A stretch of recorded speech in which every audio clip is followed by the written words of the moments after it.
Joining us now for more on Ukraine is member of the Homeland Security Committee, Senator James Lankford of Oklahoma. Senator, always good to see you. It's a pleasure. I just want to start. There's a couple things I want to get to you. Our southern border, obviously.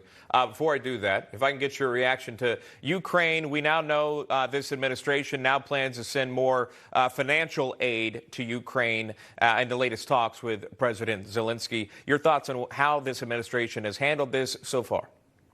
Well, let's keep praying for the people of Ukraine, but let's also stand beside them. The one thing that I hear from the Ukrainian leadership is you're making lots of promises, Biden administration. We need actually those products to actually come here. The Biden administration has been very slow to actually send the weapons. They're not asking for our troops on the ground. They're just saying, hey, help provide us the weapons that we need to be able to push back against the Russian army. That's not an unreasonable request, but what's been the drag in this has been how slow the Biden administration has been to actually deliver those products to the Ukrainians.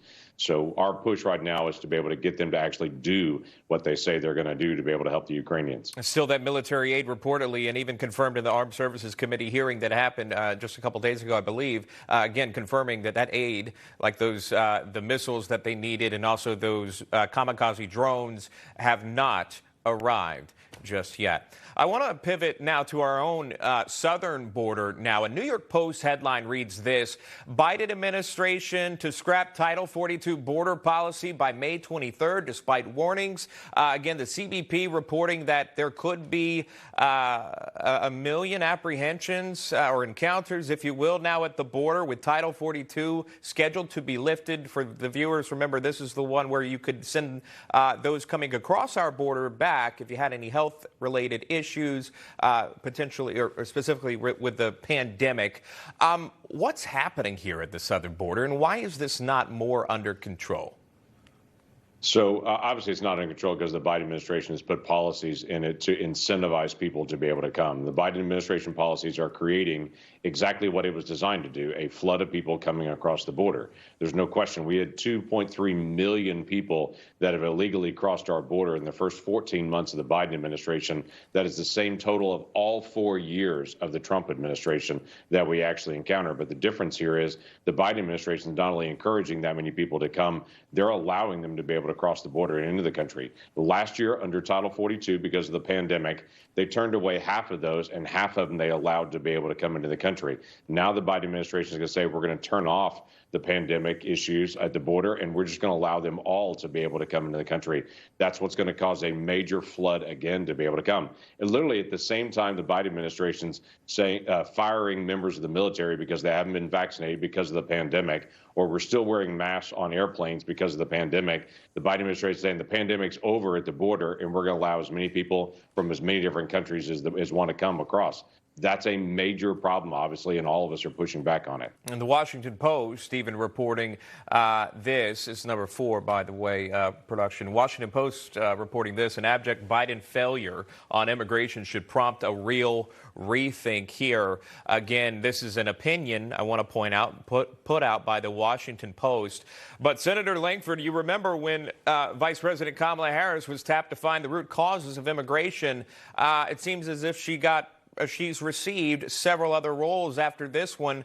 I'm not sure if this one was ever completed in terms of our border.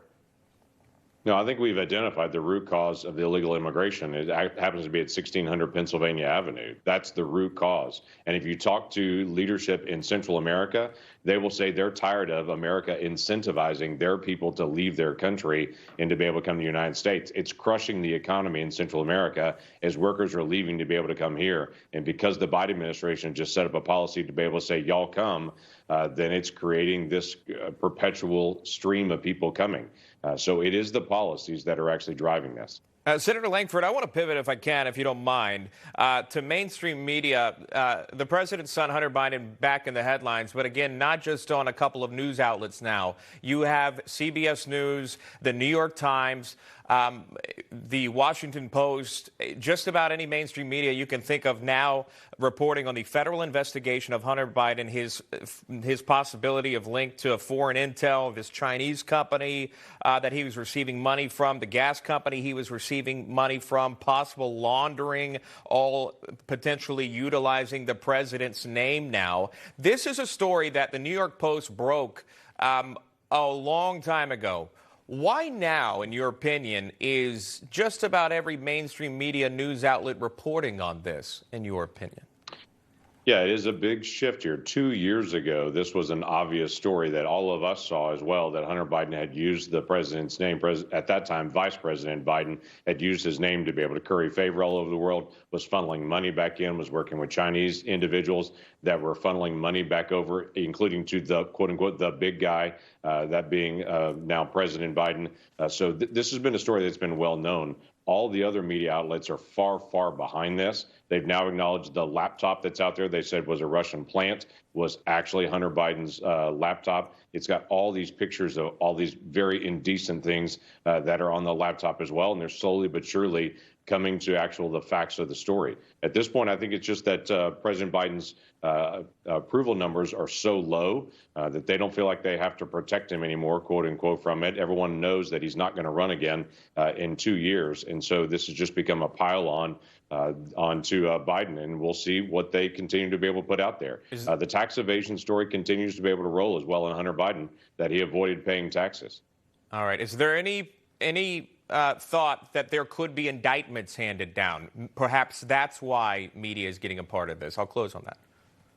No, there could be indictments handed down, and the Department of Justice is not talking about this much, but it's very clear that they're closing in on major tax evasion. So it's ironic that President Biden continues to be able to talk about the rich not paying their fair share of taxes, and you go into his own family who doesn't pay his own taxes. And so it just, again, more issues on the Biden family and more issues on what's happening with Biden's leadership. Senator James Lankford of Oklahoma, good to see you, sir.